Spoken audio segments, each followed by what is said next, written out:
People with ADHD, what are the things about it that people just don't get? I am absolutely dying to do the thing. I want to do the thing more than you want me to do the thing. Not having done the thing is ruining every minute I spend not doing the thing. But I can't do the thing right now. I once saw an excellent explanation of ADHD paralysis on a YT video. A guy held up a pen, one of those ones that has multiple switches that each attaches to a different colored pen head. He explained that someone without ADHD is able to pull down one pen head at a time and use it as they are supposed to. That is their focus. A person with ADHD is not able to use only one pen head at a time. Everything happens at once at the same volume, at the same priority in an ADHD brain. It is like trying to trigger every single pen head come out of the hole at once. But if you do that, they all get in the way and block each other. Thus, not a single one is able to fit through the hole. The pen can't be used. Never have I felt more understood in that regard than after seeing that video. That is literally exactly what it's like. Many of us have used stress to focus in the workplace. You can't turn it off, and it leads to burnout. ADHD often comes with an auditory processing disorder, especially in women. People don't understand, I can hear you just fine, I'm not going deaf. It's just what you said to me is either processed as complete gibberish, or if there are multiple other sounds in a small area, I input them all at the same volume. The TV is the same volume as the dishwasher, which is the same volume as the dog scratching her back, which is the same volume as what you just said to me. It's sometimes impossible to sort unless I am looking at your face as you speak to me. It is truly a special kind of hell to be a perfectionist in the deepest reaches of your soul, but at the same time, not have the drive or ability to achieve said perfection. Sometimes, for me, it's like this administrator in my head stops me and says, "This isn't going to end up perfect like I want. So why even start?" And that gets in the way of me trying so many things I want to do. People don't get how exhausting it can be to constantly fight with your own brain to do the simplest tasks, or how deeply it affects your self-esteem when you're labeled as lazy or inattentive. I wish people understood that ADHD doesn't just affect your ability to focus. It really needs to be renamed. ADHD changes your brain chemistry and the way that different parts of the brain communicate with each other, which means that it has a ton of symptoms that affect every part of our daily lives. We have trouble with executive function, which means that no matter how hard we may want to do something, we may not be able to force ourselves to do it. We struggle with motivation because every task is high priority, yet our brains don't reward us for completing them. We have sensory issues because we cannot control which things to pay attention to and which things to block out. Some of us, like me, are not capable of blocking anything out unless we're hyper-focused, in which case I will sometimes literally forget to breathe. We have auditory processing issues, and I couldn't tell you why. As far as I know, it's just to make our lives harder. On the bad days, speech has no meaning. It's just sound. It's like the adults talking in Peanuts cartoons. We want to listen, but it's just noise. We have trouble regulating our emotions. It's different for everyone, but for me, emotions are either unbearably intense or non-existent, and there is no middle ground.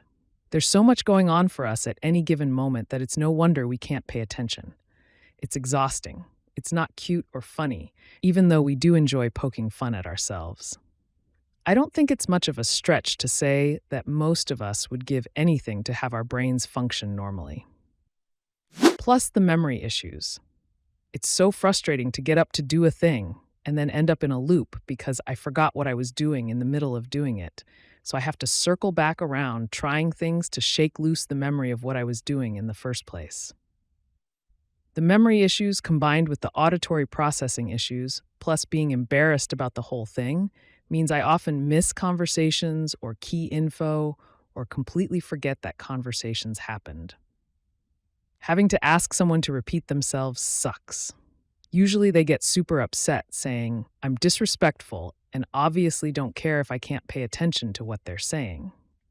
I'm sorry, my brain decided to scramble the noises coming out of your mouth and then decided to not absorb the info because it wasn't getting a dopamine hit. I'm literally struggling my best to pay attention, and make sense of what's going on. And I'm genuinely confused and frustrated with the situation too. It makes school so damn hard because teachers will get pissy and then say you should have been paying attention. Thank goodness my college has accommodations for the auditory issues and lets me record all my lectures. They gave me a Glean account for my online classes so I can record those easily too. I trip and stumble over my words constantly when I'm speaking because by the time I've finished a single sentence, 300,000 new things happened in my brain. Rejection-sensitive dysphoria is a big one. RSD makes us sensitive to criticism and rejection, whether or not it is real or imagined. This colored the majority of my interactions as a teen and made maintaining friendships very difficult. Seeing friends hang out without me, being told I did something wrong, people not responding immediately. It made me very sensitive to the idea of being annoying, while simultaneously making me very annoying to interact with. I see so many adults with ADHD and untreated RSD that frequently lash out from a place of insecurity. Working on it will drastically improve your outlook on your social life. Hypervigilance is fucking exhausting. It's like the dumbest version of what the guy in Psych does, except it's all anxiety-based and intel gathering for better masking. You're spotting micro-expressions on people's faces or sauce on their tie and wondering if they don't like talking to you, while also trying to guess which chicken sandwich shop they ate lunch at. Now you're thinking which shop is your favorite, and then which country invented fried chicken. All of this stupid information is a traffic jam blocking what Bill from accounting just said, and you just want to run. Object permanence. If an object doesn't have a home where it belongs, it ends up in a pile or lost. If I can't see something, I forget it exists. There are a bunch of clothes hanging in my closet that I've forgotten exist because I don't see them. Dressers don't work. I have to fold my clothes and stack them on a shelf where I can see them at a glance. Food often gets tossed to my chickens because I've found it at the back of the fridge when it's already past its prime. Grocery shopping once a week is really difficult because I have to plan and shop for a week's worth of meals rather than just a meal or two that are on my mind at the moment. Edit. This started as a list. As someone pointed out below, this is not the definition of object permanence, though some people who have ADHD do struggle with it, myself included. Please don't go to your doctor and tell them you have ADHD just because this resonates with you. There's a lot of things that folks with ADHD deal with that sounds super relatable to everyone and makes them say, "Ha ha, oh yeah, I'm like that too." One example I've noticed is that if you've got something you have to go to later in a day, such as a doctor's appointment, it's hard to get anything done before then, and it feels like you're just kind of existing until then. The problem then, and the big problem with having ADHD, is then having to try and explain just how massive an issue it is for someone with ADHD to someone who does not have it in comparison. Like what a massive wall this late appointment is to get literally anything done. It's hard to explain how a minor inconvenience for most is a colossal problem for us. And that's partly because it is just extremely difficult to explain what is happening in your head, especially in a way that makes any rational sense. The best I've heard it put is that it's like trying to knowingly place your hand on a hot stove.